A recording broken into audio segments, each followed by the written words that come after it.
This program contains strong language and is intended for mature audiences only. Viewer discretion is advised. The views and opinions expressed in this video are that of Sig Puppet only and do not reflect the views and opinions of DVD Collector 1974 or In the Movie Room with James Higgins. Any similarities to an actual movie review is purely coincidental as well as accidental.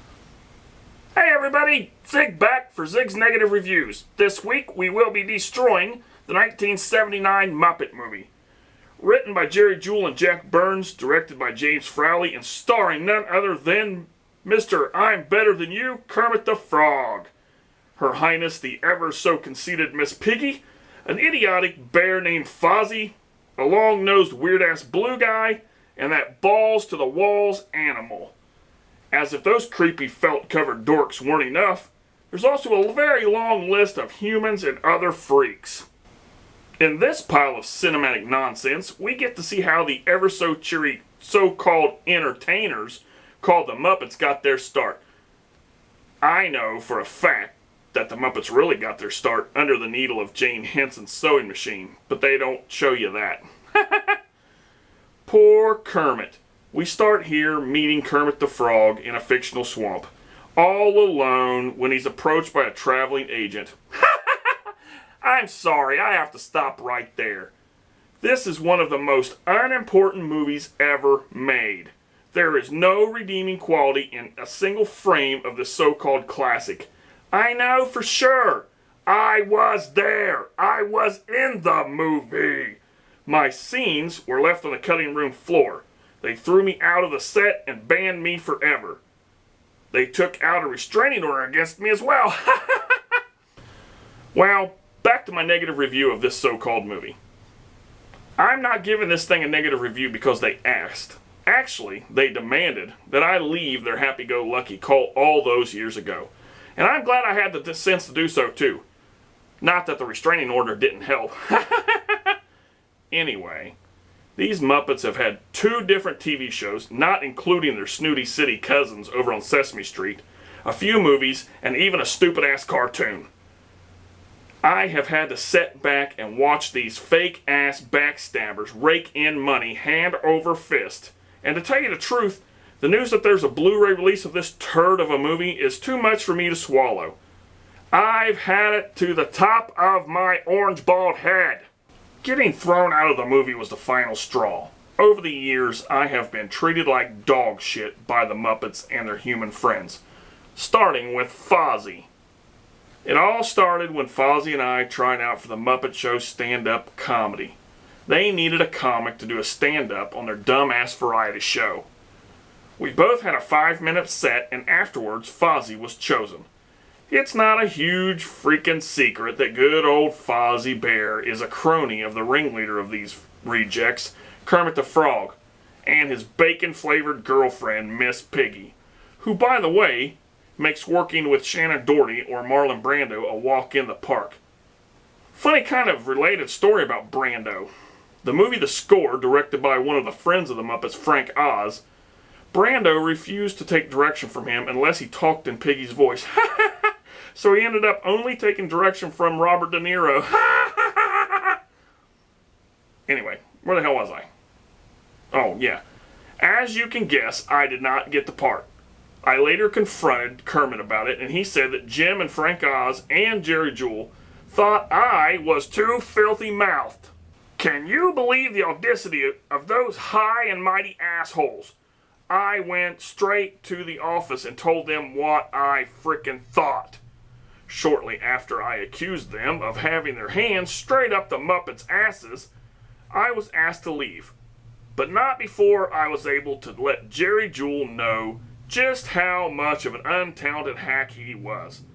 That fat waste of writer's block wouldn't know talent if Gonzo shot it out of a cannon and it hit him right square in the fat head. Ha!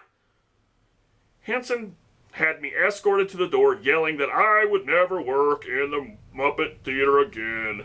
Big loss, Jim. You stupid son of a... Hey, stop right there, you disrespectful hunk of orange secondhand felt.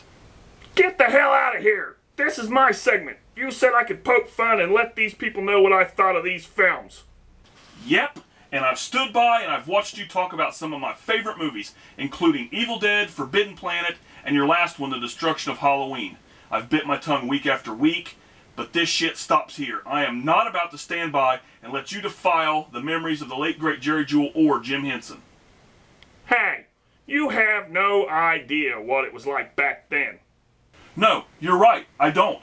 But I do know what it's like to work with you. And if that's any indication of how it was back in the day, then I feel sorry for those guys. Your attitude is so bad, it makes Statler and Wardorf look like saints. I didn't have to put up with Henson's shit, and I sure the hell don't have to put up with yours.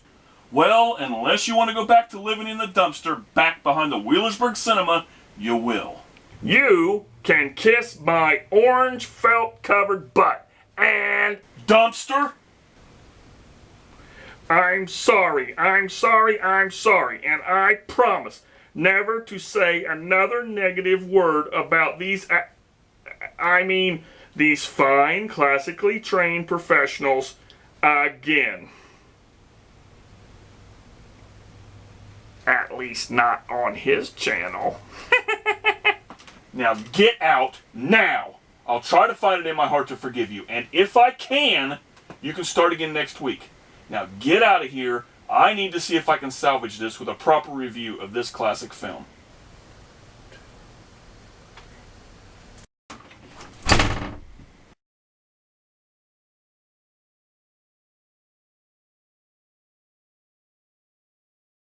Hey gang, DVD collector back. I'm sorry about that outburst with Zig. He knows his boundaries, so there's no excuse for it. But you know what? I thought that maybe this movie deserved an actual proper review instead of him destroying it. It was the only movie that's against the law in the household to make fun of. I've given him everything. Star Wars, Jaws, he's done it all, and he's stepped over his line. So he'll be punished and maybe be back next week, depending on how he can act. But anyway, let's get into this. This is the nearly 35th anniversary of the original Muppet movie, 1979. Looks amazing on Blu-ray. I've got a lot of names to go through, so I have some notes in front of me, so please excuse me for looking down, but here we go. Written by the late, great Jerry Jewell, one of the most amazing writers in Muppet history, wrote a lot of the variety show. Starring as the Muppeteers, the late great Jim Henson, Jerry Nielsen, and Richard Hunt, all three which have passed. Also starring Frank Oz and Dave Goelz. Now I'll give you a little rundown of who they were. Jim Henson, of course, best known for Kermit the Frog, Rolf the Dog, Swedish Chef, Dr. Teeth from the band. Frank Oz, best known for Miss Piggy and Fozzie. Jerry Nelson is best known for one of my favorite background characters, is Kermit's nephew, Robin. And also from the series that Zig didn't talk about, and that's Fraggle Rock, he is best known for Gobo Fraggle. Richard Hunt, very well known for Scooter, even though most people don't know who Scooter is. He's the stage manager for the band. And Dave Goelz is, of course, Gonzo. This movie is known for its amazing soundtrack. I love the songs on this movie. The Rainbow Connection song you hear at the beginning of the movie was nominated for an Oscar. And this movie stars, in no particular order, a great cast of guest stars, and that is Milton Berle, Mel Brooks, James Coburn, Don DeLuise, Elliot Gould, Bob Hope, Madeline Kahn, Carol Kane, Cloris Leachman, Steve Martin, Richard Pryor, Telly Savalas, Orson Welles, and of course Paul Williams, who has done a lot of stuff with the Muppets over the years. This is the story of the Muppets. This is how Kermit got to be with the rest of the gang. Starts out, of course, in a swamp, as Zig talked about, and he meets a agent who sends him on a quest to go to Hollywood. The agent, of course, played by the great Dom DeLuise. On his way, he runs into a problem where he needs transportation, so he goes looking for somebody to go along the way on the ride, and runs into Fozzie Bear.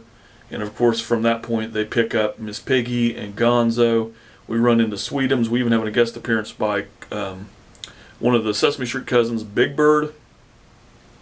who was apparently maybe walking down the road for his own movie, the Follow That Bird, if you've ever seen that. And from this point, we go on an adventure all the way to the end where we get our famous, rich and famous contract. And they start their Muppet adventures. An amazing movie. Very, very kid-friendly. Very, very fun all the way through. If you're a big kid at heart like me who loves Muppets and puppetry, and I always have, then you're going to love this movie. It looks amazing. Two of the special features on here are so amazing. One of them is if you pause the movie, instead of a direct pause, we get a intermission that plays the songs from the movie, and even has little video clips to let you go along with them.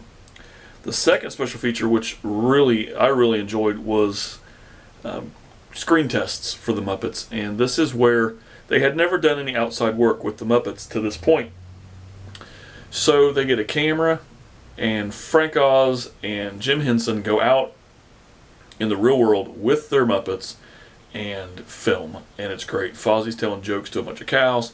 They're just having a lot of fun with it. You hear them cracking up. You can tell that they're just having an amazing time. It would have been great to live back in these days and been a part of this. So anyway, thanks for putting up with me, and definitely thanks for putting up with that little orange bastard, Zig. And we hope to see you next week. He said something about he needs my camera and the use of a shower. So whatever he's got cooking, you guys will have to wait and see next week. So until then, thank you. Please subscribe. Pass along the word of what we're doing over here with me and Zig. And I'll see you guys later.